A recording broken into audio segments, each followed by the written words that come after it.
They called him the richest beggar in Lagos. But 10 years ago, he had no torn clothes, no walking stick, and no need for coins. He had a mansion in Lekki, millions in the bank, and power that made even politicians shake. So how did a man with everything become a blind beggar under a mango tree? This is the story of Baba Jonathan and how losing everything helped him find his soul. Every morning in the busy streets of Ikeja, Lagos, people pass by a blind old man sitting quietly under a large mango tree. His name was Baba Jonathan. He wore torn clothes, held a wooden walking stick, and had a rusted tin cup in front of him. But there was something special about him. When he opened his mouth to sing, the whole street seemed to pause. His voice was soft and full of emotion. It was the kind of voice that made even the hardest heart stop and listen. People gave him money, not just because they felt sorry for him, but because his songs touched their hearts. Some said his voice had healing powers. Others believed he was a prophet in disguise. Nobody really knew where he came from or how he became blind. He never talked about his past. He just sat there every day, singing songs in Yoruba. Songs about love, sorrow, joy, and forgiveness. Children would gather around him before school. Market women offered him leftover fruits. Bus drivers honked in greeting as they drove past. Chief Jonathan had become a part of the community. Everyone knew him, but no one truly knew him. They didn't know that years ago he had been a rich man with everything money could buy. What made him end up on the streets? Only he knew the full story. Before the blindness, before the street life, Chief Jonathan was once called Chief Jonathan Akinwale. He was a big man in Lagos, one of the wealthiest oil businessmen in Nigeria. His house in Lekki was like a palace. It had a swimming pool, golden furniture, and marble floors. He had 3 drivers, 2 chefs, and a private bodyguard. People feared him and respected him. His money spoke louder than his voice. Chief Jonathan was proud, and he didn't care about others. He believed poor people were lazy and foolish. He never gave to beggars. He once saw a woman and her baby begging on the road and said, "Go and work." He turned away without guilt. Even when his own younger sister fell ill and begged him for money for treatment, he refused to help. "I am not a charity," he said coldly. He spent millions on parties and women, but not one naira on helping others. Every weekend, people came to his mansion to eat, drink, and dance. He wore gold chains and imported suits. He was always the loudest voice in the room, always the center of attention. But inside, Chief Jonathan was lonely. At night, he would lie awake in his giant bed and feel a strange emptiness. Something was missing, though he could not name it. Then, one rainy evening, something happened that would change his life forever. Something small, something quick, but something so powerful, it would shake the very foundation of his world. It was a rainy Friday evening. The sky was dark, and the road was slippery. Chief Jonathan was late for a business party in Victoria Island. He jumped into his car and shouted at his driver to move fast. "We can't be late for people who wait for me," he laughed. As they sped through Ikea, a young boy ran across the road. He was barefoot and carried a small tray of ground nuts. The boy slipped and fell directly in front of the car. The driver tried to stop, but it was too late. There was a loud sound, thump. The car hit the boy. Chief Jonathan looked up in shock. "What was that?" he asked. The driver was quiet. He got out, checked, and returned with fear in his eyes. "Oga, we hit a boy. He's not moving." Chief Jonathan frowned. "Is he dead?" "I don't know, sir." Jonathan didn't wait. "Let's go," he said. "We can't stay here and create a scene. It's not my fault the boy ran out like a goat." And they drove off. The boy died that night. His mother, an old herbalist named Mama Ladi, found his body by the roadside. She cried and wailed, but no one knew who had hit him. There were no cameras, no witnesses, just the sound of a powerful car and the silence that followed. But that was not the end. That night, Mama Ladi lit a small fire, placed her son's shoes in it, and whispered a curse into the wind. "May the eyes that saw my son and did nothing see darkness for the rest of his days." A week after the accident, Chief Jonathan woke up in the middle of the night. His eyes were open, but he saw nothing, just darkness. At first, he thought the lights were off. He shouted for his servant, "Go and turn on the generator." The servant rushed in, confused. Oga, the lights are on. Jonathan touched his face. His eyes felt strange. I can't see.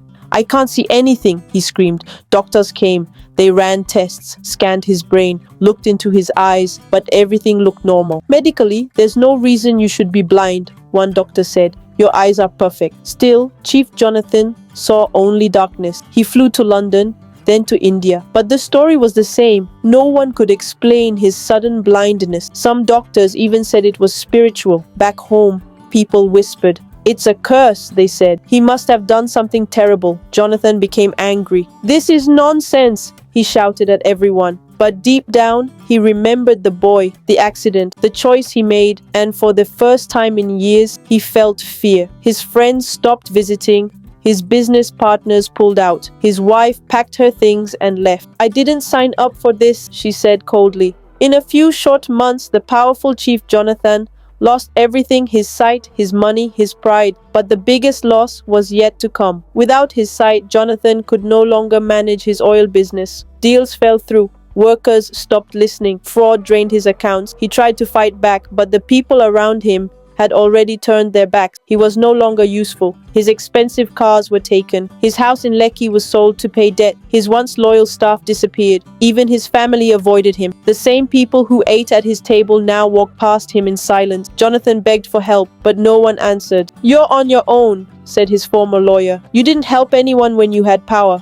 Now nobody wants to help you." One day he sat alone in a small rented room in Mushin. The windows were broken, the floor was bare, and rats ran across the room at night. He had no food, no electricity, and no company. He tried to call his sister, Dupe, the same sister he once refused to help. She didn't pick up. His pride was gone. His name was now just dust in the wind. With no other option, Jonathan took his walking stick, stepped outside, and began to wander the streets. He had become what he once mocked, a blind beggar. He had reached the bottom, but sometimes hitting the bottom is where real change begins. Jonathan wandered the streets of Lagos with his walking stick, begging for food and coins. People ignored him. Some insulted him. Others tossed a few naira without looking him in the eye. The sun burned his skin, and the noise of the city hurt his ears. He had fallen so far, yet no one recognized the great Chief Jonathan. One day, tired and hungry, he found a large mango tree near a busy road in Ikeja. It gave shade and a little peace. He sat there to rest and never left. He used his voice to survive, humming old Yoruba songs his mother once taught him. At first, people just walked past, but soon his voice began to attract listeners. It wasn't just singing, it was something deeper. His pain, regret, and memories flowed through the melody. Even busy Lagosians paused to listen. A fruit seller named Auntie Ronki gave him food one day. "Old man, your voice they calm person heart," she said. "Sing again tomorrow." And so he did. Every day Jonathan returned to that mango tree. He became known as Baba Jonathan, the blind singer. No one knew he was once a rich man. To them, he was just a kind old beggar who sang songs that touched the soul. But inside, something was changing. For the first time in his life, people weren't listening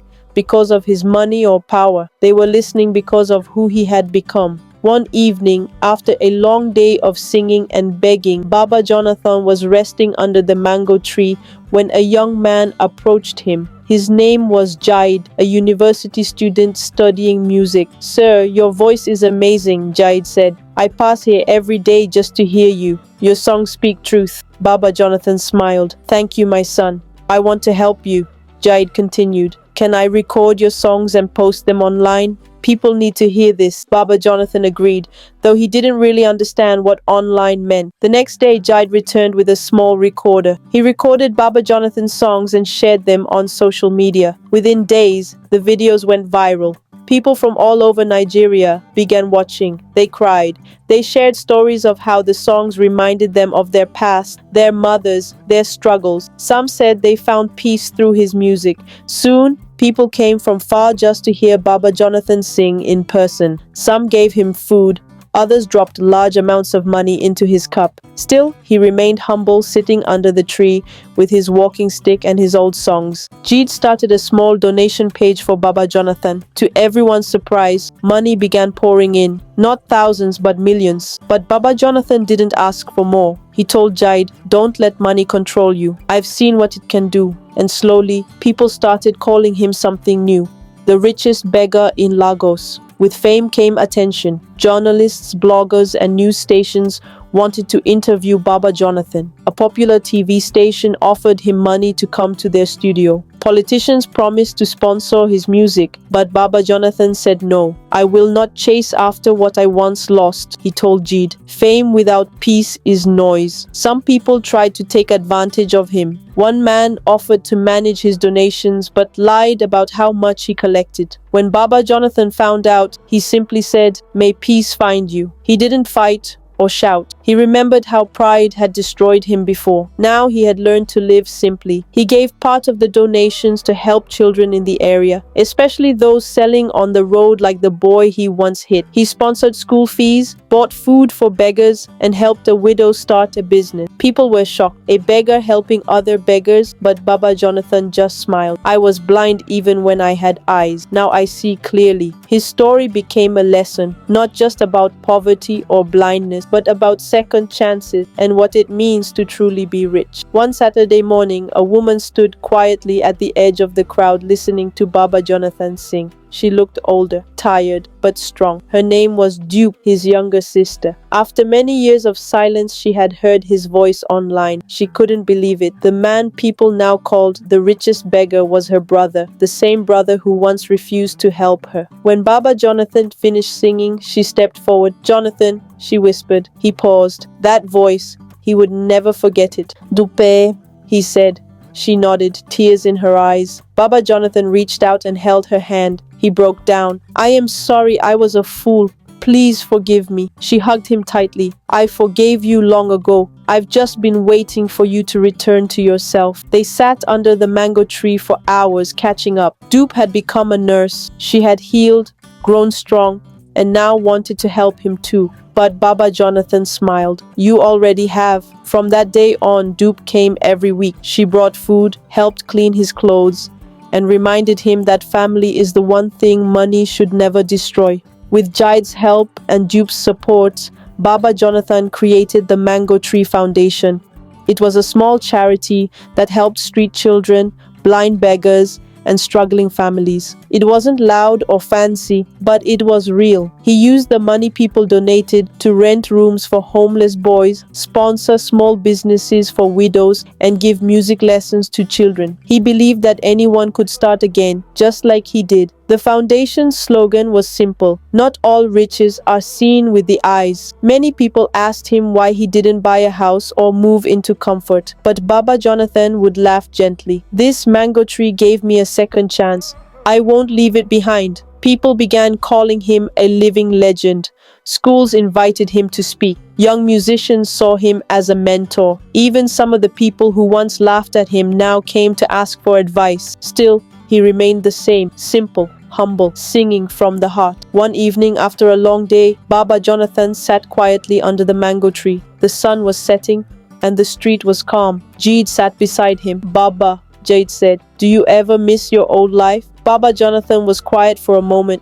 Then he replied, "Sometimes, but the man I was back then, he was blind in the worst way." Jade asked, "And now?" "Now I see everything," Baba Jonathan said. "I see pain, I see joy. I see how little things matter. I see the value of a kind word. I see what riches truly are." He pulled out a small mirror someone once gave him and touched its cold surface. "This mirror shows my face, but my true reflection is in the people I've helped, the songs I sing, and the peace I feel." Jaid nodded. "You're not just the richest beggar in Lagos. You might be the richest man in Lagos." Baba Jonathan smiled. "Let the world call me what they want. I just want to live with peace in my heart." Years passed. Baba Jonathan's story continued to inspire. Even when his voice grew weaker with age, his message remained strong. People still gathered around the mango tree to hear him sing or just sit in silence near him. One day, Jaid returned to the tree with the guitar. He played a gentle tune. one Baba Jonathan had taught him. The crowd joined in, children danced, old women clapped. It was a simple celebration of life, love, and second chances. When Baba Jonathan finally closed his eyes one evening, he did so with a smile. He had lived many lives as a king, a fool, a beggar, and finally a giver. And though he was gone, the songs he left behind never stopped playing. Because some stories, like some songs, never truly end. Thank you for watching this powerful story of pride, loss, and redemption. Baba Jonathan's journey reminds us that true wealth is not measured by money, but by the love we give,